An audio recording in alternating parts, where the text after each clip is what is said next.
Welcome to Happy Talks with Dr. Alice and Donovan. Dr. Alice Fong is a holistic naturopathic doctor and founder of Amor de Soi Wellness.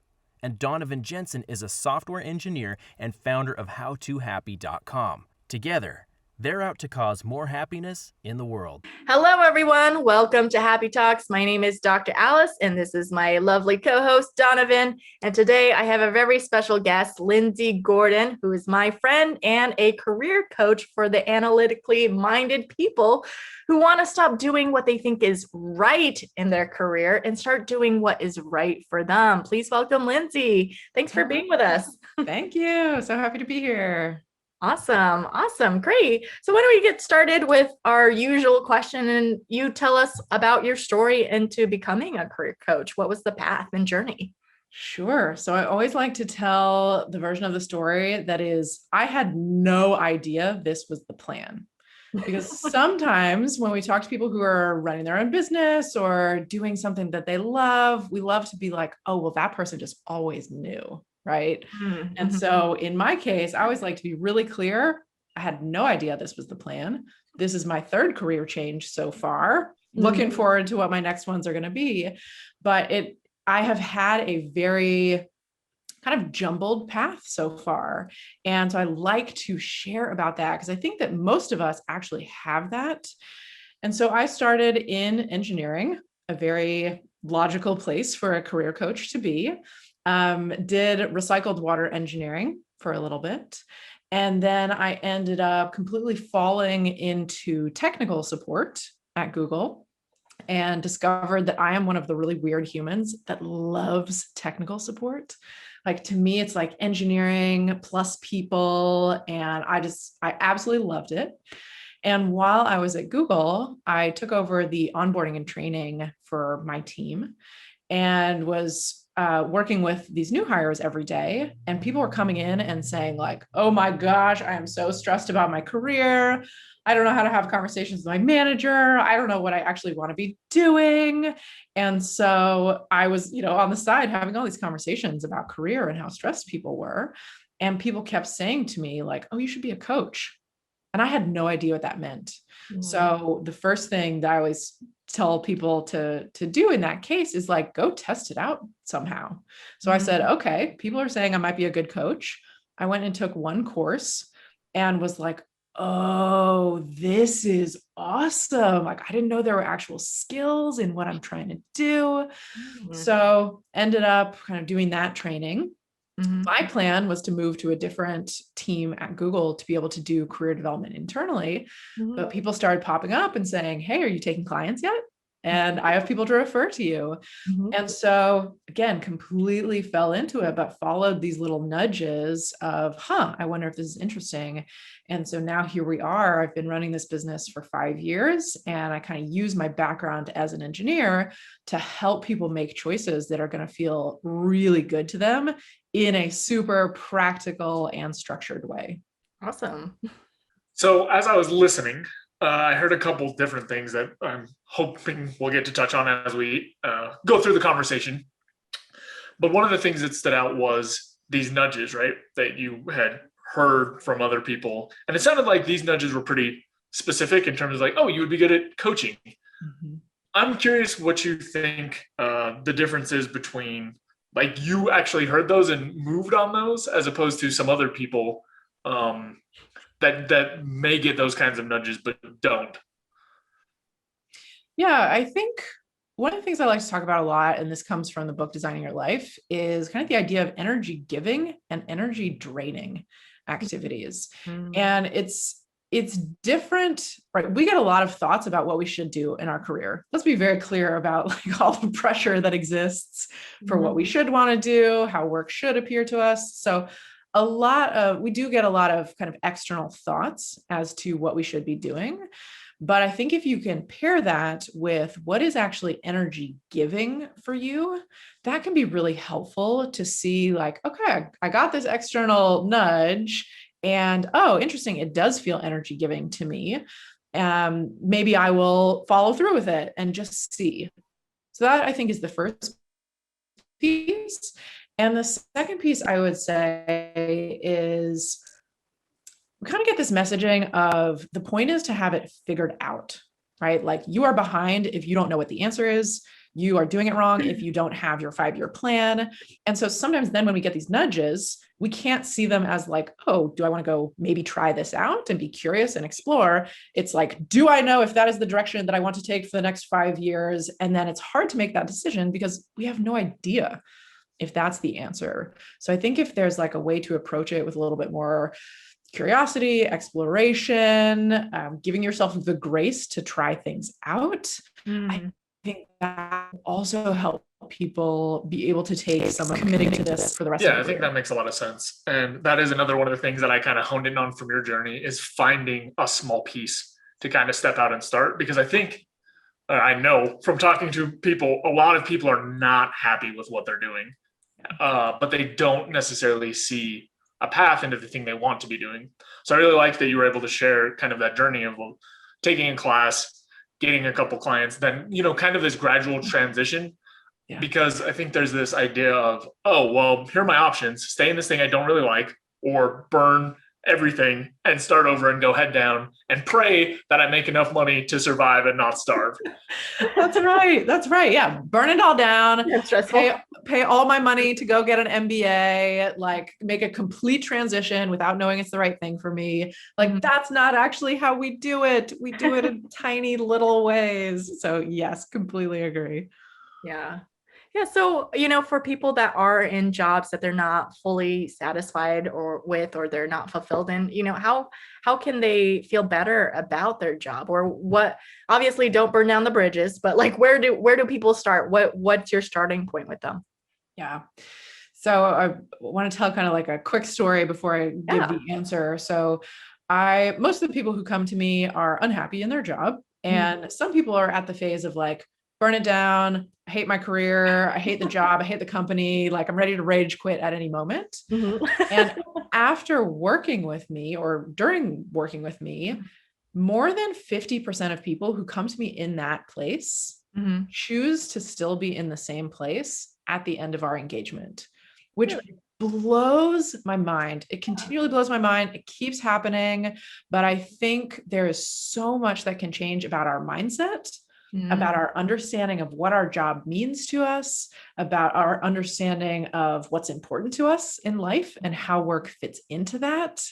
And so I just want to give people hope that actually, if you feel like you need to rage quit at any moment, there are actually a lot of things that you can do to help shift that mindset. So a couple of things, kind of the starting points that I would start with. Number one, I always like to help people release the pressure that they feel. Because if we feel a lot of pressure that my job isn't shiny, or my job is shiny, but it's, you know, but I should be doing this other thing. If we feel like we're behind, if we feel like we should constantly be climbing the ladder, even though that's not what we want, having all of those pressures can make us feel like, oh, I should be doing something else. So step number one, start to identify what the pressures are that are surrounding you. And there's a great phrase called the noise, which comes from the book Roadmap. And they define the noise as any like recommendations that come at you that don't take your individual personality into account. So that could come from society, that could come from family who loves us dearly, that could come from friends, but it might not actually be the right advice. So if we can start to identify what some of those pressures are, then we can really look for, okay, what do I want? How do I actually feel about this like boring job that I'm in? If it works for you, awesome. But we need to identify that like, oh, it's the external pressure that I should be doing something shinier. I think the next great place to look is understanding what is a good fit for you. So looking for what actually gives you energy. How can you do more of that in your job? What drains your energy? How can you do less of that? What are your strengths, and what of your work is aligned with that, and what really isn't aligned with that? And then when you have this knowledge of what's important, then you can have all kinds of great conversations with manager, leadership, whoever it is, to say, look, I notice I am really energized by this aspect of my job. Can you look out for more ways for me to do more of that? So you can start to get other people on board of, yeah, look out for these opportunities for me to do more of the things that feel really good to me. Mm-hmm. Yeah, makes sense. Yeah, it sounds like there's a really important piece there of kind of being able to plant your flag somewhere or have some idea of the kinds of things that you like and dislike. Yeah. Because otherwise, the external pressures, if you don't have that kind of grounding, will just push you around in whatever direction they happen to show up. And it seems like that's when you end up at the point you were talking about where you're ready to just be done. It seems like if, and you can fill in the details there, I'd be curious how you feel, but it seems like if you get a grasp on that before you're at that breaking point, it's a lot easier to kind of pull out or hone in on the things that you really do enjoy and try to amplify the amount of time you get to spend there. It may or may not be your best, perfect long-term opportunity. Yeah. But as we were talking about before, with like just giving up on everything and burning the bridges and letting everything go, you can at least get to a position that's tenable. I would be curious to hear kind of your thoughts around, let's say I'm in that position. Let's say I have this job. I don't really like it. I figured out how to kind of make it work, right? I'm working with my manager to do as much of what I like as I can, but it's still not really working for me. Yep. How do you think about a situation like that? Yep. So I love helping people dream again, kind of one step. I feel like as adults, we do not get to just like dream about what we might do next, what we might be interested in. And so I always want to have that be kind of the first step of just even make a list of some of the things that you have considered doing in your life. And it's not about being practical. It's not about you have to do this for a job. It's not about this needs to cover all of your expenses, but I want you to at least start thinking about like, what are the things that feel fun to you? And then it's all about the experimentation. So there's another great framework from the book Designing Your Life. They're going to talk about, there are 3 ways that you can start to explore. You can get curious, you can talk to people, and you can try stuff. So for example, I had a client who, as we were working together, discovered that like counseling was something that kept coming up over and over again. And she was like, this is so interesting. I have considered being a grief counselor, but I didn't really know if it fit with my strengths. So for her, number 1, get curious, started to research, like, what does it really look like to be a grief counselor? Does that actually sound like a right fit for me? Number 2, talk to people. Okay. Find one person in your sphere who's doing this thing that you think could be interesting and have a conversation with them about, I would love to hear, what is it like to actually do this? And then try stuff. So for this client, she said, okay, how can I test it out? Again, as you said, Donovan, without quitting your job, without needing to like fully transition into this thing that I'm not sure I want yet. But she started volunteering for a crisis hotline to see like, okay, this is the smallest way that I can test this out to see if I like it. And then we follow all the other things of like, is this actually energy giving? Do I feel like this actually aligns with the contribution I want to make? So I think that lens of curiosity, getting to dream, allowing yourself to experiment is how I would really start to think about finding that stepping stone to the next thing. Yeah, that's a really good point that you made. And I think that's a great way to like test it out without going all in for the deep end. That's a great idea. I love it. And actually, I wanted to touch on something you said earlier about mindset, which is so important. And I'd be curious because actually a pattern I've noticed in my significant other is that he complains about like every job, and he just doesn't like, there's always something wrong with that job. And it's like, maybe it's not necessarily the career itself. I think it is the outlook in your perception of things. And so I was just thinking, maybe if you find a purpose or reason to go into work, something more than just a paycheck, then maybe you'll be enlivened by that. And so it's not so unbearable every day that you go, and you're not so stressed out. I'd be curious about, like, what would you say to people who are kind of feeling like, oh, I feel like I try things and it's not, I don't think I like anything, or like nothing seems to be the right fit or anything. Yeah. Yeah, this is such a common experience, and I have so much empathy for people who are in that space. So just know that that is a very common experience. I think that usually points to not having clarity for yourself about what is important. Because I can find something wrong about all kinds of things, but the question that I would love for people to be able to answer is that thing that's wrong about this thing actually important to me? So the more that you can understand, like, well, this job is remote, and it's like, okay, is that saying that relationships are really important to you? If so, great. We know that things that are remote aren't going to feel good to you.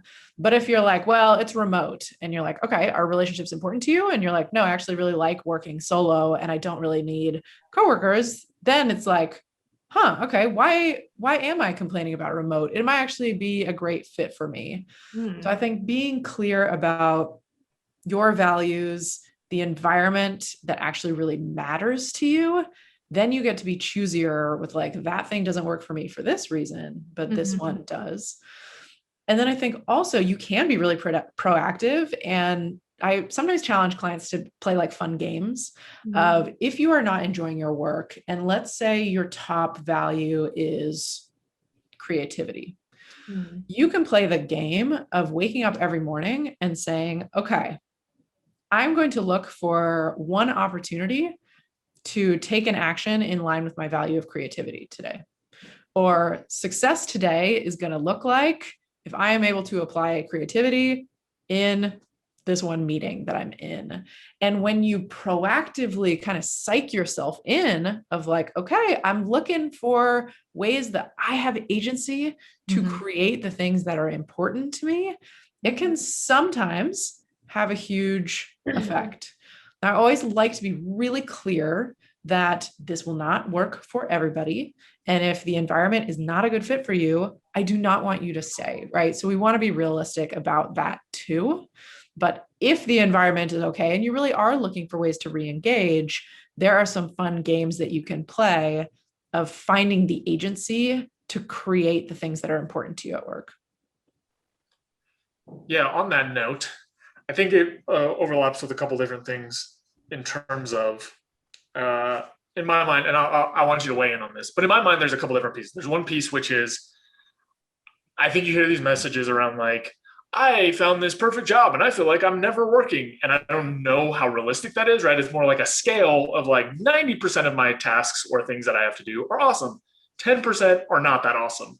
So I think one piece of it is that messaging, I feel like, at least personally, I've run into and been like, well, I don't really like that I have to take out the trash once every 3 weeks at this job. That doesn't seem fair. That seems stupid. Like, I hate this place, so there's like some piece of that. And then there is another piece that is basically, I've had jobs before where I need them for whatever reason. And most of it's unpleasant, right? Like we're slid pretty far down that scale. But the difference for me for satisfaction was whether or not I was able to tap in those deeper meanings that we talked about. Like, okay, this is to build skills to transition into something else. I don't really like a huge percentage of this, but this is necessary for my path. But I would be curious just how you think about some of those kinds of things. Maybe you completely disagree, but I feel like I got a much more grounded position when I realized pretty much all jobs are going to have some percent of things that I dislike. if I can tap into and expand and amplify all the things that I do like and minimize those things, or at least know when I'm doing them, like, okay, this is the 2 hours of the week that I have to give these presentations that I don't want to give. Fine. The rest of it's great. I'd be curious how you think about some of that stuff. Yeah, absolutely. I love the realistic aspect of that, because I think exactly as you say, there is so much like, I love my job and it doesn't feel like work and everything's great. Like I don't know anyone personally who has that. None of my clients have that. So I think the important part for me and what I have seen with clients is feeling like you have a choice. So as long as there is agency to say, I am choosing this trade-off, I know that this thing is not a great fit for me long-term, or I know that 60% of it is stuff that I really don't enjoy. And yet I am actively choosing it for these reasons. I think that agency can make all the difference. And so if you're struggling against that, it becomes really difficult. But if you say, one of the most provocative things that I like to say a lot is, it's okay to have a boring job if it works for you. And it like riles people up. Some people are like, no, we cannot even say that out loud. Like, that is terrible. We're going to have a disengaged workforce. And then the other half of the people are like, oh, can we do that? That's awesome. So I love letting people say, like, I am choosing this boring job because I know that it fulfills my number one value of providing financial stability for my family. Or, whatever it is, but actively choosing it makes all the difference. So yeah, absolutely agree. There's always going to be something that you don't enjoy. And as long as you get to choose those trade-offs, then I think that often has people feeling better about the situation. That makes so much sense to me, because when I think about it, you never hear anyone say like, oh, I have all these hundreds of thousands of other jobs that I could go to, but I hate this one, so I'll just choose to stay here.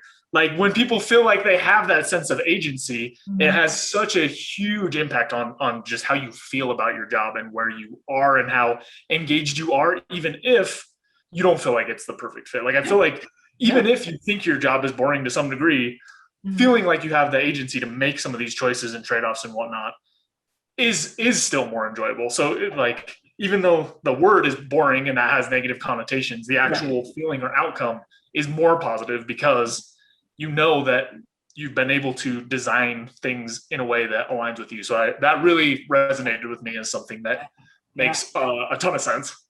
I think one other piece too is oftentimes people feel like their job is their entire identity. And so when that happens, and when you feel like all of your passion and purpose and meaning in life needs to come from your work, then it's very difficult if you're not enjoying work. But if you're saying like, I am choosing this job that, fulfills me to some extent, and then I also have these rich aspects to my life outside of work, I think that is also a much more realistic picture. And sometimes we don't get that side of the story of like, for some people, work is not everything, and that is okay. It is okay if it is everything and you get your passion and purpose and meaning and drive, but it's also okay if you don't and you have an awesome life outside of work. Yeah, no, I think I like that you made that distinction of separating out your identities and who you are. Even if it's a boring job, doesn't mean you're a boring person. And I really love that you touched on like looking at the underlying values of maybe supporting my family with stability is a bigger value for me to stay in the boring job. And for others, what came to my mind was, I know a lot of people in super high stress jobs. A boring job is like a dream job because you're not dealing with like the high pressure and the stress. For some people, it might be like, yes, give me that boring job. I can just relax at work, and because I feel confident and good about doing it. I know what I'm doing. I'm not trying to figure it out. So I like that you give like more options, or help them with their perception of how things can be. Yeah. I want people to do what they want. That is what my entire business is about. And it was interesting because I have a client who's in his 60s, and he is looking at kind of this next phase of his career. And the messages that he's getting is, well, you should just slow down. You should just relax. Like, this is the time when you get to retire. And he's like, thank you, everybody telling me what to do. What I would actually like to be doing is to continue contributing, because I feel like I've got another good, 20, 25 years. And so the more that we actually let people want what they want, I truly think that people will feel better. It will be a different experience of work. So yes, that's what I'm all about. Just like letting people want what they want. Yeah, I've been pleasantly surprised how much this conversation has tapped into values as a source of figuring everything else out. Because I feel like if you think about the backup you're going to get for career coaching, right? If you have no idea, at least for me, a naive take would be something along the lines of, well, here's how you make this concrete plan and navigate different steps in the ladder and make more money, et cetera, et cetera, et cetera. But those things, while you can focus on those things, don't necessarily provide good outcomes as far as happiness is concerned. So I'm really glad that we were able to have this sort of conversation focused on values, because I keep hearing that, as a core way to kind of figure out what you want, push back against external resources that are pushing you in other directions, to be able to find the right work-life balance depending on what you want. All those things come back from these values. So I think it's important for people to know that, career stuff is not just about pushing forward, doing more, pushing even harder, finding the 100% perfect best job where you don't ever feel like you're working. Because historically, like the younger version of me, like one of the things that you mentioned was people finding a job that they're okay with and just kind of might be boring a little bit or whatnot, but it's fine. It fits their life. When I was younger, I would be so confused. I'd be like, I don't know how you're doing this same thing for 20 years. Why aren't you pushing for the next level? Why aren't you doing the next thing? And don't you need more money? And now that a few years have passed, I'm like, I think if you just take a step back and like get into alignment and that's what works for you and you make enough to live the lifestyle you want, then that's totally fine. And the other version of me, the younger version of me, that's like, go, go, go, go, go, go, go. That guy's going to end up completely burnt out and just lost and confused and end up needing your help getting on track with a career that actually makes sense. So I'm just really glad that that's some of the messaging that's getting out there and helping people catch these things and redirect their energies into ways that are going to produce useful happiness outcomes, as opposed to just these hardcore, like, here's how to get the promotion or whatever else. Right. Climb the ladder, strive, strive, strive. Yeah. And it's been interesting. I've had 3 clients recently all say that career development is not as important to them, and talking about how like they actually wanted to be in a position where they continue getting better at what they do. Definitely there can be aspects of growth, but they actually don't want that external pressure built in of, okay, how are you getting to management? How are you getting to the next level?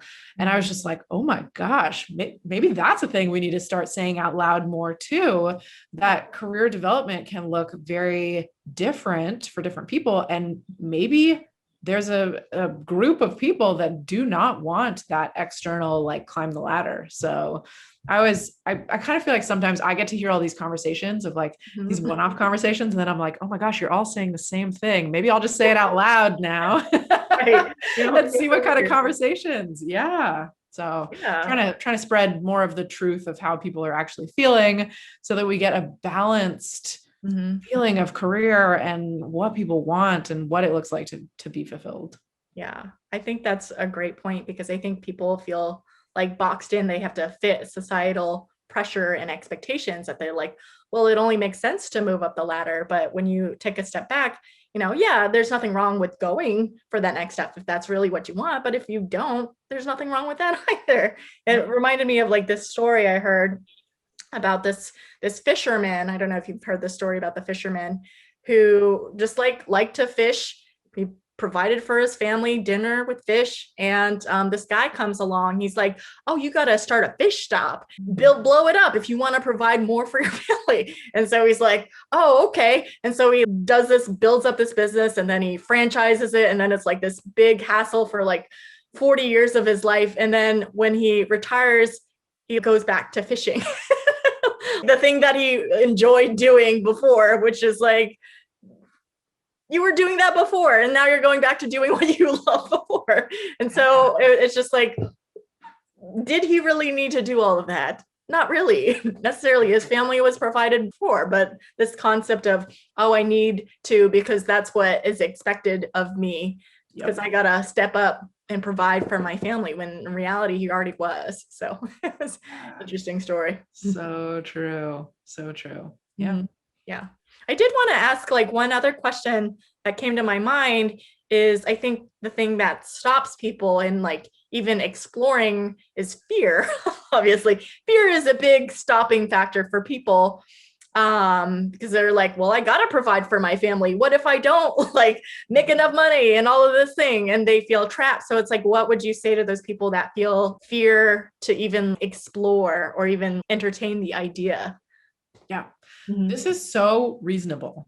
That's what I want to say first and foremost. Like, you know, a lot of people, talk to me and they're like, I feel scared. People sometimes have this like negative connotation of like, I'm risk averse. And I would love for us to have a different experience of that fear and that risk averseness. And I use the phrase that one of my coaches says a lot is self-honoring.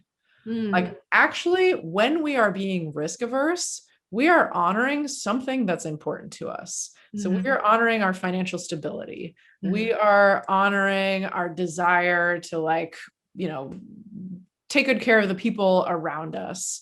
We are honoring our desire to do meaningful work. And so I think we get to absolutely like listen to the fear and the risk averseness. And I don't want you to do anything that feels like, oh my gosh, I have to go be this kind of job that is not going to provide for my family. That is not going to be a good fit for you.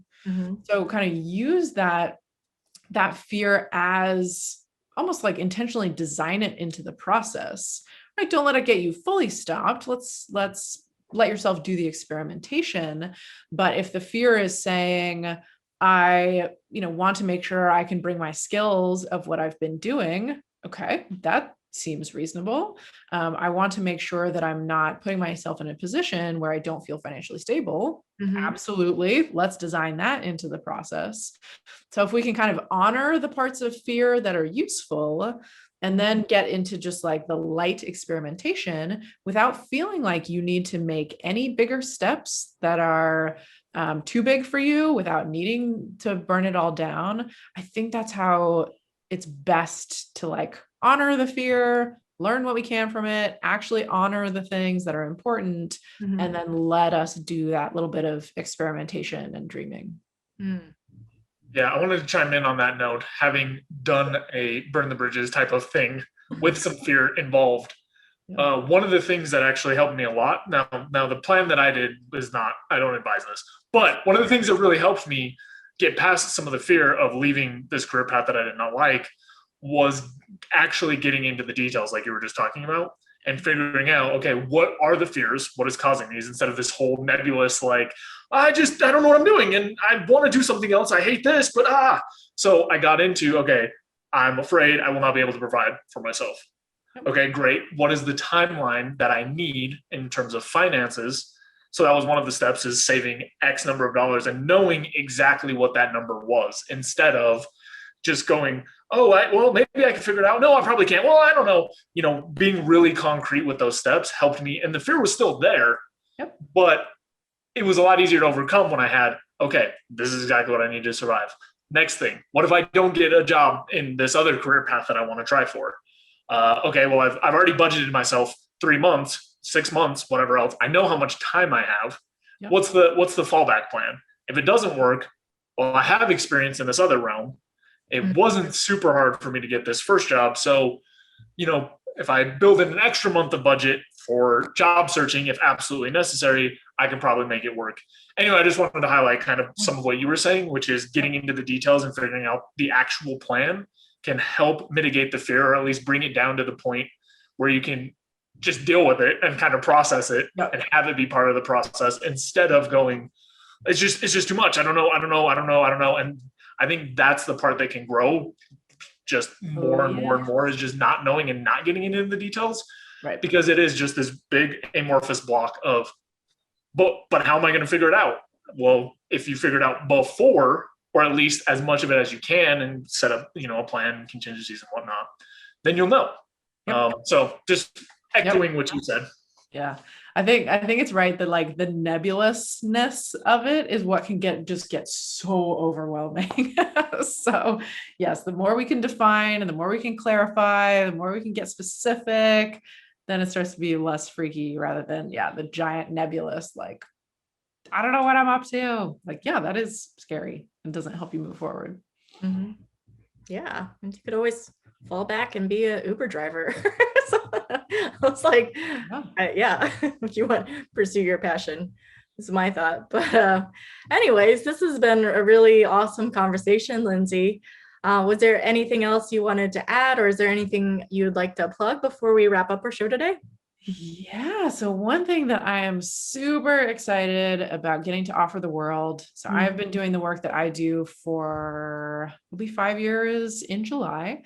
And I have mostly worked with people one-on-one up until this point. And now what I'm up to is I have no longer have the hours of the day to work with everybody that I want to impact. And so I'm going to be offering a self-service version of what I do. It's going to be self-paced. And it is specifically designed for people who are in a job search and wanting to make a decision that feels really good to them. So helping them get clarity, helping them get confidence, knowing how to assess opportunities for fit. And so that course is called Job Search Synergy, and it's going to be available on May 10th. So if that feels like a place where any of your listeners are, I would love to support you in just making a decision and having a job search that actually feels aligned with what you are looking for. Awesome. I love it. Actually, I think I'm going to suggest that to my partner. Yes. You got one client. But that's great. And I also think that's, how you're going to make a bigger impact in the world, because we can only work with so many people one-on-one. So now you can help tons of people. It's awesome. Right. Yeah. Super excited. So thank you so much. Yeah, of course. Well, thank you again for being on our show. It's been a pleasure. Thanks so much for watching. If you enjoyed this video, be sure to like it and then go and subscribe to my channel and ring the bell so you get notified when the next video comes out. If you check out in the description below, go to my website where you can get my free fast and easy guide to stress relief. Thanks again for checking us out, and we'll see you next time.